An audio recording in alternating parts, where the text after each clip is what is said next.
بسم اللہ الرحمن الرحیم۔ السلام علیکم ورحمۃ اللہ وبرکاتہ۔ مشہور قول ہے کہ جو قوم اپنی تاریخ بھول جاتی ہے، جغرافیہ اسے بھول جاتا ہے۔ کیا آپ نے کبھی غور کیا کہ جس امت نے یعنی امت مسلمہ نے دنیا کو علم تاریخ کے اصول سکھائے، آج وہی اپنی شناخت کے برہان کا شکار کیوں ہے؟ کیوں ہماری نئی نسل اپنی جڑوں سے کٹ چکی ہے؟ آج امت مسلمہ کی تاریخ کی 5ویں قسط میں ہم کسی جنگ یا بادشاہ کی کہانی نہیں بلکہ خود اپنی بربادی کے ان اسباب کا جائزہ لیں گے جنہوں نے ہمیں علمی طور پر یتیم کر دیا۔ ہم جانیں گے کہ وہ کون سے 9 عوامل ہیں جن کی وجہ سے علم تاریخ مسلمانوں کے یہاں روبہ زوال ہوا۔ دینی مدارس کی خاموشی سے لے کر مستشرقین کی زہریلی تحریروں تک یہ ویڈیو محض معلومات نہیں بلکہ ایک لمحہ فکریہ ہے۔ اگر آپ جاننا چاہتے ہیں کہ ہم سے کہاں غلطی ہوئی اور ہم دوبارہ اپنی پہچان کیسے بنا سکتے ہیں تو یہ قسط آخر تک ضرور دیکھیے گا۔ آج کی قسط کا موضوع نہایت فکر انگیز اور موجودہ دور کے لحاظ سے بہت اہم ہے۔ مسلمانوں کی فکری زوال کی ایک بڑی وجہ واقعی تاریخ سے دوری ہے۔ مسلمانوں میں علم تاریخ کے زوال کے اسباب۔ مسلمانوں کا سیاسی زوال اور علمی تاریخ کا انحطاط تقریباً ساتھ شروع ہوا۔ یہ ایک مسلمہ حقیقت ہے کہ جو قوم اپنی تاریخ کو فراموش کر دیتی ہے وہ اپنی شناخت کھو دیتی ہے۔ گزشتہ 4 صدیوں سے ہم دیگر عوام کی طرح تاریخ میں بھی زوال کا شکار ہیں۔ اگرچہ عرب کی دنیا میں تاریخ کے موضوع پر علمی بیداری کی ایک لہر آئی ہے، لیکن برصغیر کے مسلمانوں میں تاریخ سے ناواقفیت اب بھی تشویشناک حد تک برقرار ہے۔ تاریخ سے ہماری اس دوری کے کئی اسباب ہیں جن میں سے چند اہم عوامل کا تذکرہ اس ویڈیو میں کریں گے۔ آپ ہمارے ساتھ جڑے رہیے۔ نمبر 1، دینی طبقے کی عدم توجیہی۔ تاریخ کی حقیقی محافظ ہمارے علماء اکرام، محدثین اور فقہا تھے۔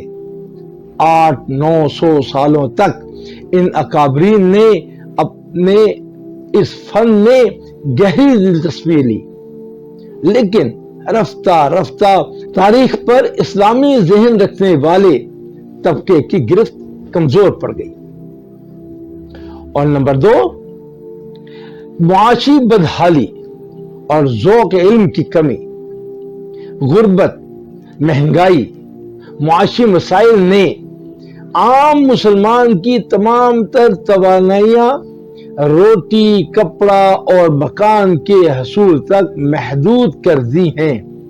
ایسے ماحول میں تاریخ کا مطالعہ کرنا اور اس سے سبق حاصل کرنے کا وقت اور حوصلہ ختم ہو کر رہ گیا۔ نمبر 3، دینی مدارس کا جمود۔ عالم اسلام کے دینی مدارس میں بھی اس فن پر وہ کام نہ ہو سکا جو ہونا چاہیے تھا۔ کئی درسگاہوں میں تاریخ کا کوئی باقاعدہ شعبہ موجود ہی نہیں اور اسے بطور مضمون شامل کرنے کا خیال بھی بہت تاخیر سے آیا۔ اور نمبر 4، عصری تعلیم اداروں کا کردار۔ جدید تعلیمی اداروں میں تاریخ اسلام کو محض برائے نام پڑھایا جا رہا ہے، جس کی وجہ سے نئی نسل اپنی جڑوں سے کٹتی جا رہی ہے۔ اور نمبر 5، سیکولر اساتذہ اور مستشرقین کا اثر۔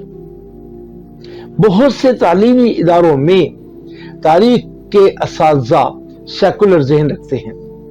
وہ اسلامی حکمرانوں کو ظالم لٹیرا ثابت کرنے کی کوشش کرتے ہیں، حتیٰ کہ صحابہ رضوان اللہ تعالی اجمعین جیسی پاک ہستیوں کے بارے میں بھی مستشرقین گولڈ زہر، جوزف شناخت اور ولیم میور وغیرہ کے زہریلے پروپیگنڈے کو سچ بنا کر پیش کرتے ہیں۔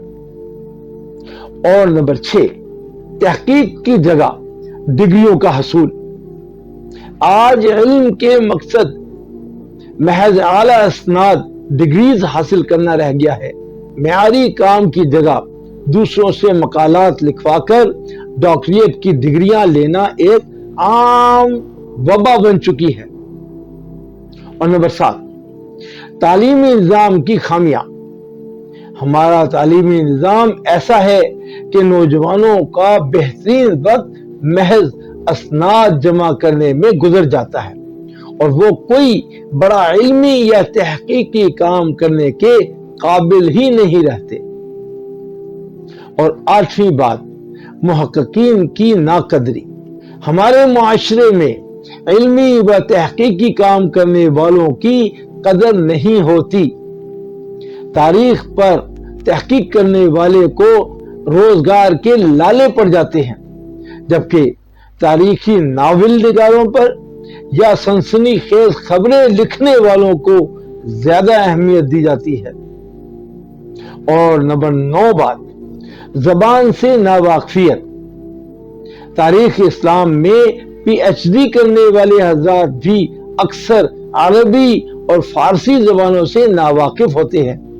وہ اصل ماخذ کی بجائے انگریزی کتب یا تراجم پر تکیہ کرتے ہیں، جس سے کج فکری اور تحریف شدہ تاریخ آگے منتقل ہوتی ہے۔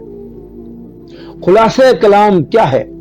خلاصہ کلام یہ ہے، جب تک ہم ان اسباب کا تدارک نہیں کریں گے، جہالت کے یہ اندھیرے ہم پر مسلط رہیں گے۔ اپنی تاریخ کو درست بنیادوں پر سمجھنا ہی ہمارے مستقبل کی بقا کا ضامن ہے۔ بہت سے احباب کو دیکھا کہ وہ ہماری ویڈیوز کو ویو کرتے ہیں لیکن سبسکرائب نہیں کرتے اور لائک نہیں کرتے۔ جن احباب کے ذہنوں میں تاریخ سے محبت و تعلق ہے وہ یقیناً ویڈیو کے نیچے آ کر اپنے کمنٹس دیں۔ میں تمام کمنٹس پڑھتا ہوں اور ان کے جواب بھی دیتا ہوں۔ ہمارے ساتھ جڑے رہیے، انشاءاللہ امت مسلمہ کی تاریخ بہت تفصیل سے آپ کے سامنے پیش ہونے والی ہے۔ اگلی ویڈیو میں ملاقات ہوگی۔ السلام علیکم ورحمۃ اللہ۔